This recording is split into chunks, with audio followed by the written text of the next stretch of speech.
আসসালামু আলাইকুম। সবাইকে আবারও স্বাগতম জানাচ্ছি ইলেকট্রিশিয়ান নলেজ চ্যানেলের পক্ষ থেকে।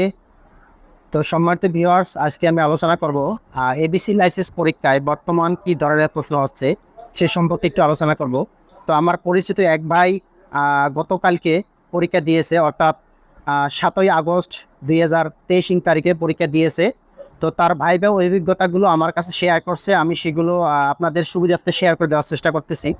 তো তার যখন সিরিয়ালটা চলে আসলো, সেই সিরিয়ালটা চলে আসার পর সে উপরে গেল, একদম চারতলায় চলে গেল। চারতলায় চলে গিয়ে সে চেয়ারে বসলো। চেয়ারে বসার পর তাকে সিগনেচার করার জন্য তার নাম ধরে ডাকলো।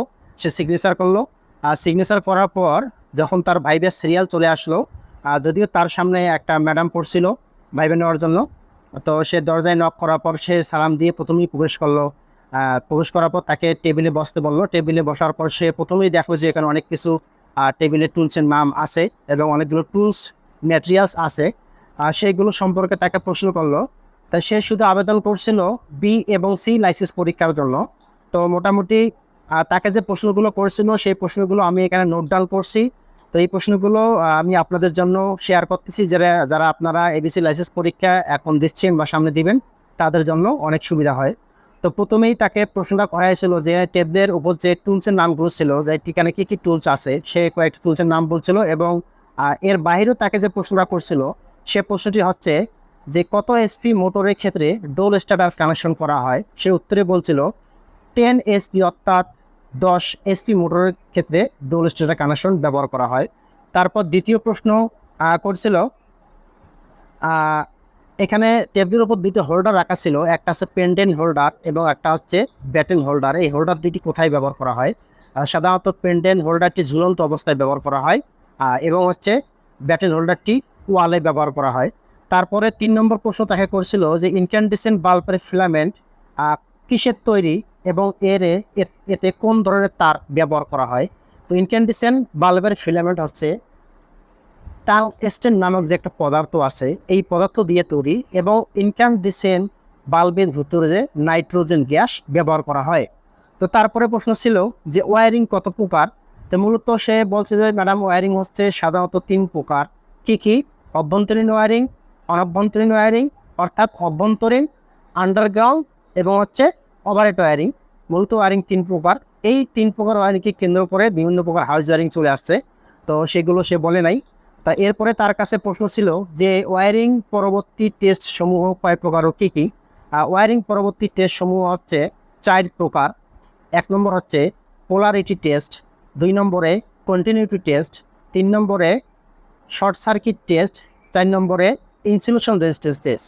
তো এরপরে তাকে প্রশ্ন করা হয়েছিল 8 pin flat type multi socket এবং রাউন্ড টাইপ মাল্টি সকেটের পার্থক্য কী? অর্থাৎ আমরা যে 8 পিন সকেটগুলো, পাওয়ার সকেটগুলো ব্যবহার করি এবং আর একটা রাউন্ড টাইপ পাওয়ার সকেট ব্যবহার করি, এটার পার্থক্যটা কী? এখানে প্রধান পার্থক্য হচ্ছে যে 8 পিন যে মাল্টি সকেটটা আছে, এটা হচ্ছে 13 এম্পিয়ার বা 12 এম্পিয়ার হয়ে থাকে, এবং রাউন্ড টাইপ যে মাল্টি সকেটটা আছে এটা 16 এম্পিয়ার হয়ে থাকে। এবং এই 8 পিন যে সকেটটা আছে বা 8 পিন মাল্টি সকেটটা, এটা সাধারণত টিভির ক্ষেত্রে বা হচ্ছে ফ্রিজের ক্ষেত্রে ব্যবহার করা হয়। এবং রাউন্ড টাইপ যে মাল্টি সকেটটা আছে, এটা অতিরিক্ত বা যেখানে লোড বেশি হয়, যেমন যদি বলি আমি ফ্রিজের ক্ষেত্রে, এটা হচ্ছে এসির ক্ষেত্রে ব্যবহার করা হয়। তো পরে প্রশ্ন হচ্ছে যে বজ্রপাত থেকে রক্ষা পাওয়ার জন্য আমরা সাধারণত ট্রান্সমিশন লাইনে কি ব্যবহার করে থাকি? বজ্রপাত থেকে রক্ষা পাওয়ার জন্য সাধারণত আমরা লাইটনিং অ্যারেস্টর ব্যবহার করে থাকি। তারপরে এর কাছে প্রশ্ন আসছিল যে এসিবি কোন লাইনে ব্যবহৃত হয়? এসিবি অর্থাৎ এয়ার সার্কিট ব্রেকার এলটি লাইনে ব্যবহার করা হয়। এবং তারপরে প্রশ্ন করছিল যে ভিসিবি কোন লাইনে ব্যবহার করা হয়? ভিসিবি ব্যবহার করা হয় 500 থেকে 500 কেবি থেকে উপরে এসটি লাইনের ক্ষেত্রে ব্যবহার করা হয়, অর্থাৎ ভ্যাকুয়াম সার্কিট ব্রেকার। এরপরে প্রশ্ন করছিল এইচআরসি ফিউজ কোথায় ব্যবহার করা হয়?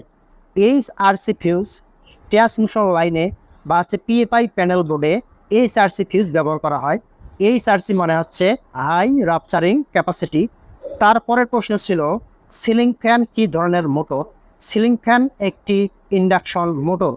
তো সর্বশেষ তাকে এই প্রশ্নগুলো করেছিল এবং সে সব প্রশ্নগুলোই অ্যান্সার পেয়েছে এবং সে সন্ধ্যার পর আমাকে ফোন করে জানিয়েছে, ভাই আমি বিসি লাইসেন্সের জন্য আবেদন করছি, দুটাই আমার হয়ে গেছে। লাইসেন্সের আবেদনটা প্রক্রিয়াটা তাকে আমি এখান থেকে করে দিছি, আমাদের পক্ষ থেকে আমরা করে দিয়েছিলাম। তো এটা এবিসি লাইসেন্সের ভাইবার অভিজ্ঞতা আপনাদের কাছে শেয়ার করার উদ্দেশ্য, আপনাদের যাতে এক্সাম সেন্টারে গিয়ে, পরীক্ষার সেন্টারে গিয়ে খুব সহজেই আপনারা অনেক কিছু জানতে পারেন, বুঝতে পারেন। এর জন্য আমি শেয়ার করলাম। তো সবাইকে ধন্যবাদ দিয়ে শেষ করতে হচ্ছে, যারা আমাদের চ্যানেলে নতুন আছেন তারা আমাদের চ্যানেলটিকে সাবস্ক্রাইব করবেন, সেই সাথে আমাদের ভিডিওগুলোতে লাইক এবং কমেন্ট করার মাধ্যমে আমাদের পাশে থাকবেন। ধন্যবাদ সবাইকে।